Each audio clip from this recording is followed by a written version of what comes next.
یوم عرفہ کیوں اتنا امپورٹنٹ ہے؟ اللہ تعالیٰ یوم عرفہ کے بارے میں فرماتے ہیں سورہ بروج میں وَشَاهِدٍ وَمَشْهُودٍ and by the witnessing day and the witnessed day. تو جو وٹنسڈ ڈے ہے نا یوم العرفہ مشہود، یہ یوم العرفہ کے بارے میں اللہ تعالیٰ فرما رہا ہے کیونکہ رسول اللہ صلی اللہ علیہ وسلم کی حدیث میں آتا ہے کہ شاہد فرائیڈے کا دن ہے، وہ مشہود یہ کون سا دن ہے؟ یوم العرفہ کا دن ہے. اللہ سبحانہ تعالیٰ اس دن جہنم سے اتنے زیادہ لوگ آزاد کرتے ہیں کہ کسی اور دن جہنم سے لوگ آزاد نہیں کرتے. He frees many people from the fire. اور اللہ تعالیٰ قریب آتے ہیں اور اپنی پرائڈ ایکسپریس کرتے ہیں. He expresses his pride over angels, اور پھر پوچھتے ہیں کہ یہ لوگ میرے بندے کیا چاہتے ہیں. اور کچھ اور روایت میں بھی آتا ہے کہ یہ جو میرے بندے ہیں، یہ جو ڈسیبلڈ اور یہ مٹی سے آلودہ ہوئے ہوئے بندے ہیں، عاجزی اور ان کی ساری کی نشانی ہے ان کی، یہ کیا چاہتے ہیں مجھ سے. اور اللہ تعالیٰ ان پہ فخر کرتے ہیں اور اپنے بندوں کو جہنم کی آگ سے آزاد کرتے ہیں. نو ویری بریفلی، ہم ان 10 دنوں میں کون سے ایسے اعمال کر سکتے ہیں جن کی وجہ سے ہم باقی لوگوں سے آگے نکل سکتے ہیں؟ امام حسن البصری رحمہ اللہ فرماتے ہیں کہ سب سے پہلی چیز تو ڈونٹ نیگلیکٹ یور آبلیگیشنز. اپنے فرائض کو بالکل نہ چھوڑیں.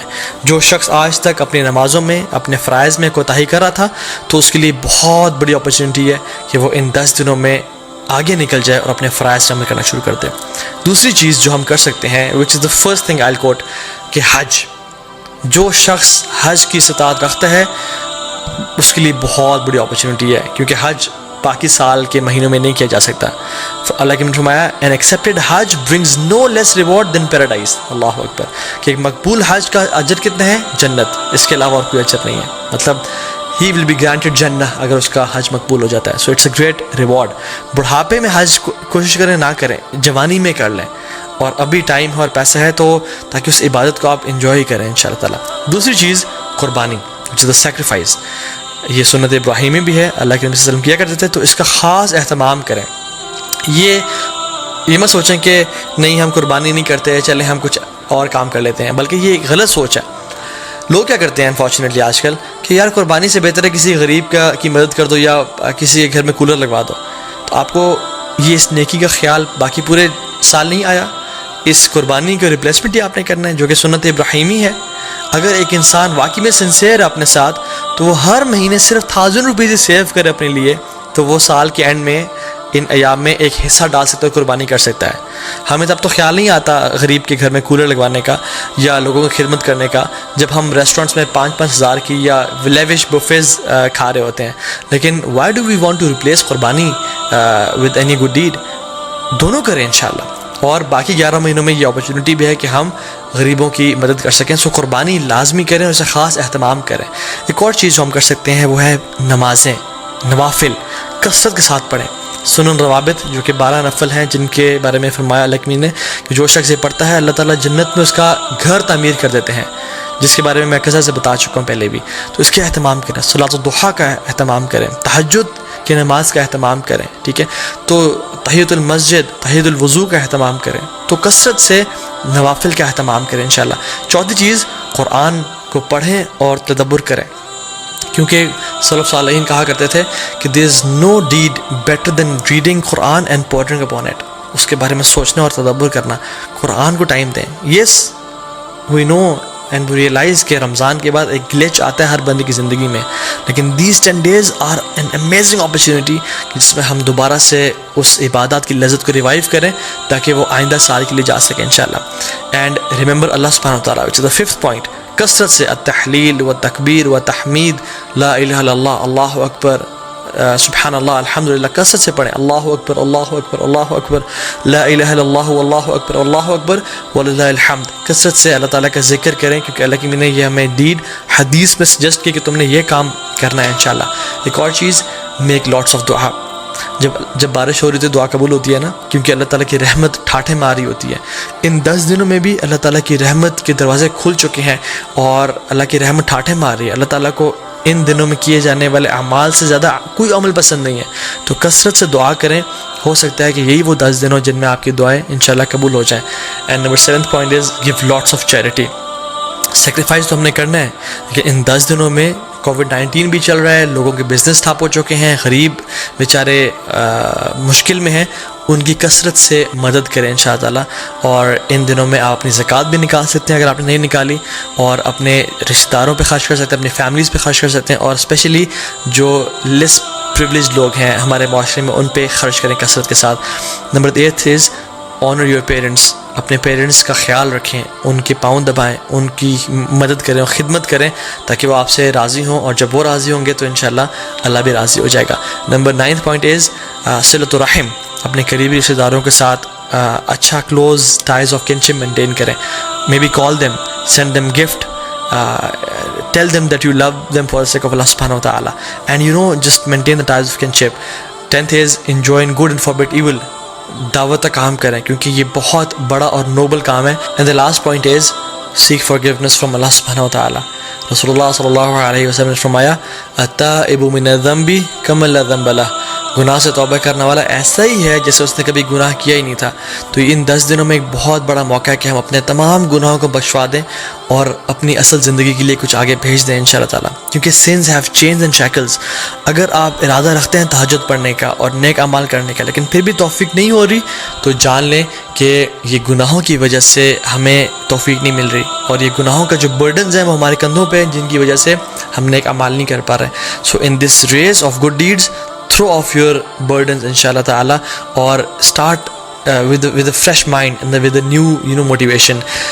What is the dua, what is the best dua for the day of Arafah?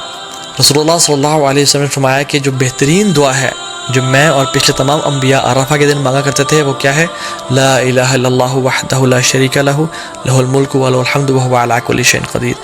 This is the best dua to be recited on the day of Arafah. تو اس کو کثرت سے انشاءاللہ پڑھیں, صبح شام کے اذکار نہ چھوڑیں. ان دنوں میں اللہ کا کثرت سے ذکر کریں, اور دن میں 100 دفعہ لا الہ الا اللہ وحدہ لا شریک لہ لہ الملک و لہ الحمد وہو علی کل شیء قدیر پڑھیں. سبحان اللہ و بحمدہ کا ورد کریں, اور کثرت سے اللہ تعالیٰ کو یاد کرتے رہیں. کیونکہ عقبہ بن عامر رضی اللہ تعالیٰ عنہ نے فرمایا تھا یا رسول اللہ نجات کس چیز میں ہے؟ تو انہوں نے کیا فرمایا؟ لا یزال لسانک رطبا من ذکر اللہ.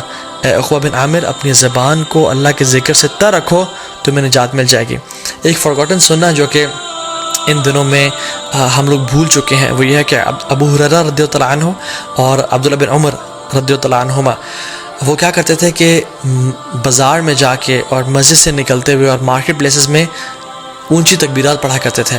اللہ اکبر اللہ اکبر اللہ اکبر لا الہ الا اللہ واللہ اکبر اللہ اکبر وللہ الحمد, تاکہ تمام مسلمانوں کو احساس ہو کہ یہ ایام بہت امپورٹنٹ ایام ہیں, اور اللہ تعالیٰ کو کثرت سے وہ یاد کریں اور اللہ کا ذکر ادا کریں. تو اس میں اس چیز کو بھی ریوائیو کرنا چاہیے. جو باہری کنٹریز میں ہیں, ایم ناٹ سینگ کہ آپ مالز میں جا کے اونچا اونچا اللہ اکبر کہنا شروع ہو جائیں اور لوگ ڈر جائیں کہ کچھ ابھی یہ پھٹنے لگا ہے, نہیں, بلکہ اپنے معاشرے میں, اپنی مسلم کمیونٹی میں, اور جہاں بھی آپ ہیں انشاءاللہ مسجد میں جاتے ہوئے, مسجد سے نکلتے ہوئے, اپنے گھر میں اس سنت کو ریوائیو کریں اور کثرت سے اجر پائیں, اور انشاءاللہ تعالیٰ جو ایک بھولی ہوئی سنت کو تازہ کر دے گا اس کا بہت بڑا اجر اور ریوارڈ ہے. ناؤ کمنگ ٹو سم فقہی مسائل بریفلی. جو شخص ارادہ رکھتا ہے کہ قربانی کرے اس کو چاہیے کہ وہ ان ذو الحجہ کے پہلے 10 دن کے داخل ہونے سے پہلے اپنے نیلز کو اور اپنے بالوں کو کاٹ لے تاکہ ان دنوں میں نہ کاٹے, ٹھیک ہے.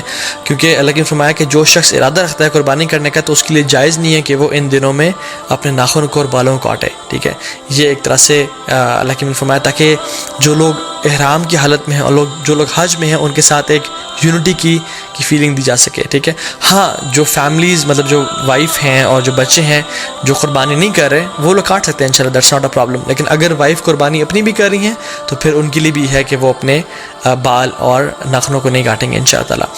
جو لوگ بیمار ہو چکے ہیں یا جو لوگ پرماننٹلی ill ہیں یا جو خواتین عرفہ کا روزہ نہیں رکھ سکتی ہیں بیکاز آف دیئر ڈیز, اللہ سبحانہ تعالیٰ انشاءاللہ ان کو بھی اس چیز کا اجر دیں گے بیکاز ان کی انٹینشن تھی. اگر وہ صحت مند ہوتے یا اگر وہ ان کے حالات ٹھیک ہوتے تو وہ روزہ رکھتے. اور انشاءاللہ تعالیٰ حدیث میں کیا آتا ہے, جو شخص کوئی بھی عمل کرے کنسسٹنسی کے ساتھ اور اگر کسی وجہ سے اسے عمل وہ چھوٹ جائے تو اللہ سبحانہ تعالیٰ اس کا بہترین اس کو اجر دیتے ہیں. ناؤ کمنگ ٹو دا عید, اللہ اکبر. عید ایک بہت بڑا تحفہ ہے اللہ کی طرف سے.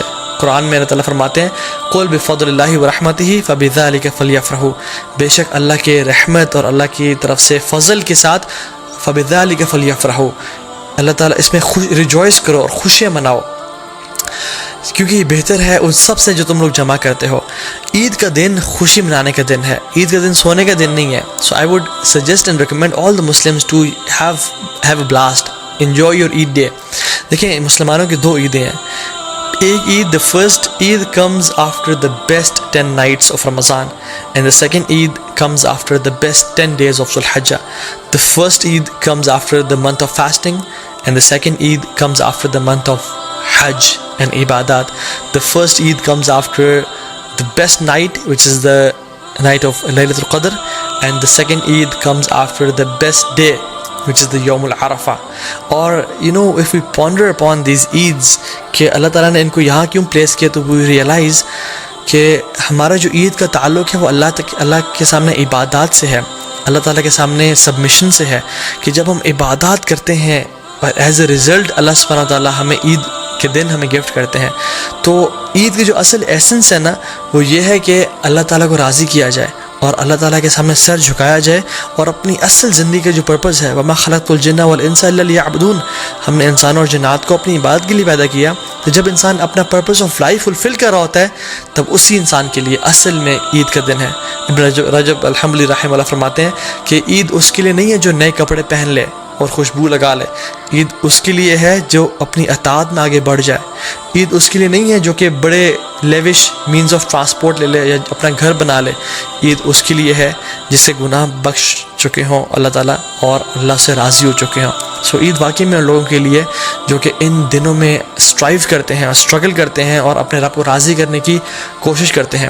اور عید کی نماز میں ہم لوگ کیا پڑھتے ہیں, ایک رکعت میں سورہ غاشیہ اور دوسری میں سورہ الاعلیٰ, اور سورہ الاعلیٰ somehow ends with بل تؤثرون الحیات الدنیا, تم اس دنیا کی زندگی کو چاہتے ہو, والآخرۃ خیر و ابقیٰ, لیکن آخرت کی جو زندگی ہے وہ بہت بہترین ہے اور ہمیشہ ہمیشہ رہنے والی ہے. تو اللہ تعالیٰ قرآن میں فرماتے ہیں ہم لوگوں کے لیے فاستبقوا الخیرات, کمپٹیشن کرو, دوڑ لگاؤ نیکیاں اکٹھے کرنے میں.